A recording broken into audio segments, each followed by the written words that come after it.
The Makabayan Bloc has submitted its impeachment complaint against President Marcos. And for details, we have mobile journalist Arles de los Santos. Arles, okay. So, ang mas dapat ba o mas angkop ba na term na ginamit ay submitted at hindi filed? Pakipaliwanag kung bakit, Arles. Lord, tama, no? Ang tamang terminolohiya na gamitin ay isinumite ng Makabayan Bloc ang kanilang ang pangalawang impeachment complaint laban kay Pangulong Bongbong Marcos dito nga sa Kamara. Alas 10 ng umaga kanina nang pirmahan nga nila ito at ninotaryo kung saan kasama nga sa mga nanguna dyan, no, yung grupong Bagong Alyansang Makabayan o Bayan, kasama ang kinatawa ng mga manggagawa, magsasaka, urban poor at anti-corruption advocates. Inendorso yan ng Makabayan Bloc kung saan nga sina Acting Church Party List Representative Antonio Tino, Cabrera Representative Sara Ilago at Kabataan Party List Representative Renico. Pero hindi yan deemed as a filed, Lord, no, dahil ng kanilang sa kanilang pagpasok dito hindi daw ito tinanggap ng opisina ng Secretary General dahil wala daw si SecGen Cheloy Garafil, no, dahil meron itong business trip, no, related pa rin naman sa trabaho para tumanggap ng isang pagkilala sa Taiwan, no. Kaya ang kanilang itinatanong ngayon, ang sinasad naman daw ng House Rules at ng Kongreso sa pagsasampa ng impeachment complaint ay dapat lang naman daw itong ipasa sa opisina ng Secretary General at hindi mismo doon sa Secretary General.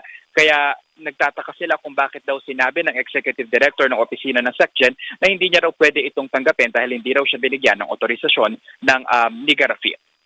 Okay, as we speak, Arles, may third impeachment complaint daw filed by former Ilocos Sur Governor Chavit Singson at kasama Tama ka dyan, Lord, no? dating General Hermogenes Esperon at si Attorney Ferdinand Topacio. Kasama na rin si ex-Congressman Mike Defensor. Okay, pakikwento sa amin, Arles. Correct, Lord. Alam mo, kaninang umaga pa natin naririnig to, yung mga bulong-bulungan na magkakaroon nga ng pangatlong impeachment complaint laban kay Pangulong Bongbong Marcos. So, saan nga nakita natin dito na meron silang bitbit na isang maleta na ayon sa kanila ay mga ebidensya raw, no? Iniintay natin kung ano nga ba yung kalalabasan ng kanilang pagsasumite ng reklamo, kung kalalabasan ba nito kagaya lamang doon sa Makabayan Bloc, no? Pero kinukumpirma natin na nandito nga si dating Representative Mike Defensor at ang negosyante at former Ilocos Sur Governor na si Luis Chavit Singson. Arles, what is the possibility though of them not being able to do something else? Dahil kung yung pangalawang impeachment complaint ay nasubmit lang at hindi na-file, may possibility na ganun nga rin yung mangyari dun sa final ni former Governor Chavit Singson. What happens next to both parties kung parang dead end na yan for today? Well, at least para kasi sa Makabayan, Dennis, no, ang kanilang paniniwala ay ito ay for them, it's deemed as received, no, dahil ipinasa na raw nila to. Kasi parang yung reklamo lang naman daw ay kailangan ibigay ito sa opisina ng Secretary General. So yun ang posisyon ng Makabayan Bloc at ng alyansang Makabayan or ng bayan na sinasabi nila para sa kanila natanggap na daw talaga ito, na i-file na talaga ito, no? So aabangan natin kung ano naman yung magiging posisyon dito ng ikatlong impeachment complaint, no, laban kay Pangulong Bongbong Marcos. Kasi ang plano ngayon ng bayan ay babalik sila sa Lunes, no, para nga kung nandito na daw ang Secretary General ma-receive ito ng formal at they're hoping na makasama ito sa order of business sa pagbabalik ng sesyon ng Kamara sa Lunes. Sinubukan din nila actually kanina na pumunta at dumulog mismo sa opisina ni House Speaker Bogie D, pero wala raw tao doon sa opisina, so bumalik na lamang sila, no. But Monday, aasahan nga natin ang kanilang pagbabalik dito sa Kamara kasabay ng pagbubukas ng sesyon nito. Okay, Arles, today's submission is quite crucial because under impeachment rules, the first charge referred to the Justice Committee and deemed initiated, is it? Ibig sabihin, walang ibang pwedeng complaint na ipasa ulit sa loob ng isang taon. Ano bang ikibinabahala ng Makabayan Bloc doon sa unang impeachment complaint?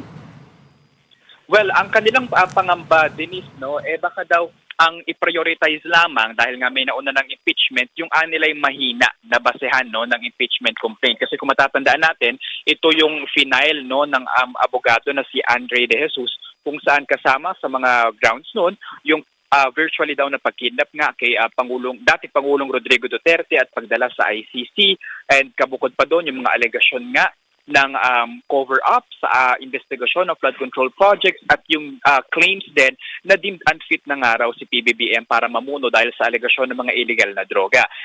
Ayon sa Makabayan, hindi naman daw pwede na yung mahihina nga raw, no, as per them, na mga impeachment complaint yung maipapasa. Kasi naniniwala sila Denise, no, na malakas talaga yung kanilang pinangahawakan ng mga dokumento dahil ang kanilang basehan ay yung betrayal of public trust. Dahil kaugnay or may kinalaman daw itong si PBBM doon nga sa naging umano'y sistematiko at large scale na pandarambong kaugnay ng mga pondong ginamit para sa flood control projects ng pamahalaan at yung mga inilagak na pera doon sa mga unprogrammed programs, no, unprogrammed allocation. So, ang kanilang takot, baka daw yun lamang yung silipin at tignan. So, gusto talaga nilang makasama yung kanila. But actually, ang proseso naman dito, Denise, no, kung matatandaan natin yung ginawa sa impeachment case ni Vice President Sara Duterte, merong iba't ibang mga kaso or mga complaint na i-file no, for grounds on impeachment for her.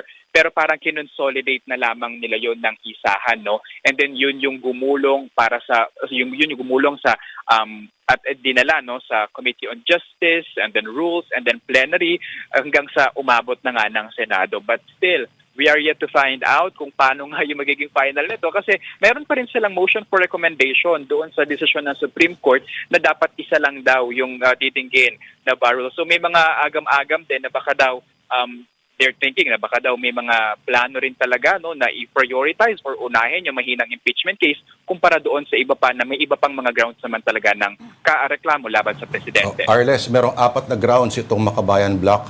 Ang isa dito, sinasabi nila, meron daw yung tinatawag na creation of a BBM parametric formula. Anong ibig sabihin nito? At may kinalaman ito sa yung public works budget across legislative districts. Ayan yung Lord, yung parang ginagamit daw para ilabas yung allocables, no? Kasi sabi nila, BBM pa nga daw yung acronym nito kasi may kinalaman at may ideya nga daw talaga dito si Pangulong Marcos sa paglalabas ng Congress budget no para sa mga proyekto na ito, no? Parang in-institutionalize daw at in-entrench pa nga yung pork barrel system ng allocation at gumawa ng mga pulisiya na yung mga technical na pangangailangan hindi basta-basta no nakatutugon nga daw sa pangangailangan ng mga komunidad, no? Parang political patronage na lamang daw na nagresulta nga sa malawakang misallocation ng pondo. Yun nga, at nakatanggap yung ilang mga opisyal ng alegasyon na commitments or kickbacks para sa mga ilan sa mga namumuno. Okay. Arles, palinaw lang, no?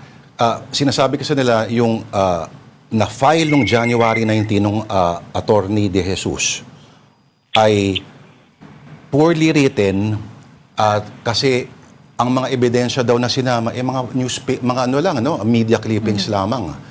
Habang correct, Lord. ito bang sa Makabayan daw ay may kahit pa paano may significant documentation at kasama ro dito yung Cabral files. Iba pa ito do sa BBM parametric formula.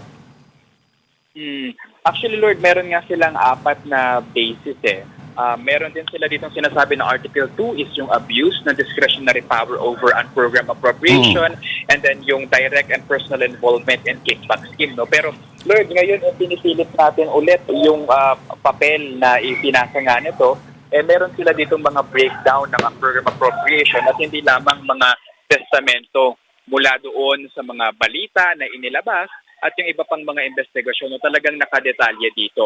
At meron itong 37 pages, no? At yun, yung mga grounds for impeachment, it's written over here naman, no? Pero malayo talaga yan doon sa unang inilabas na tinawag nga ng iba na flimsy impeachment complaint laban sa Pangulo. Okay. Ito ba pag na-junk yung unang complaint, ibig sabihin ba ay may 1-year immunity na matatanggap ang presidente? Nakadepende yan, Lord, kung makakasama yung naunang impeachment complaint sa order of business ng Kamara sa pagbabalik ng sesyon nito no, sa Lunes, January 26.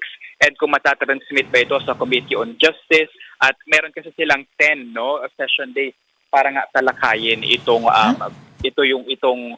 impeachment complaint laban sa Pangulo. At alam mong seryoso, may kulyatan nakita naka-long sleeves, si Renato Reyes ng Bayan.